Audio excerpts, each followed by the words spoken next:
Hey guys, it's Devin here. I'm at the track field right now in Turner. It's a lot better than when I did my first two videos, but pretty much what I want to vlog about. I just noticed I can vlog about anything, of course. My ass is slow. Today I have I wouldn't say job interview, but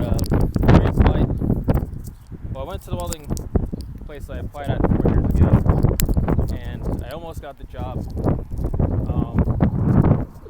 Like I said, I almost did, but decided to reapply back there finally, and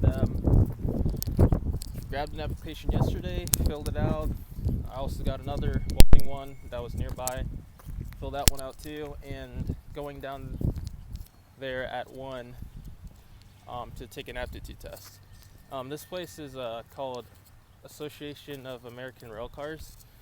As far as I know, I passed both those tests the first time with 100%, first one to do so, but still didn't get the job because at the time I wasn't too talkative, honestly, and the guy said I was too timid and shy.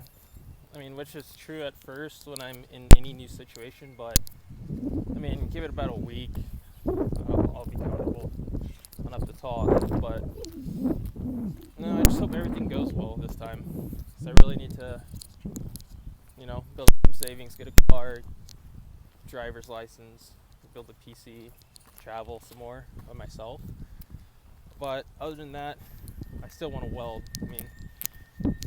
But I just hope it goes well. So, I'll see you guys later. I'll let you know how it goes too.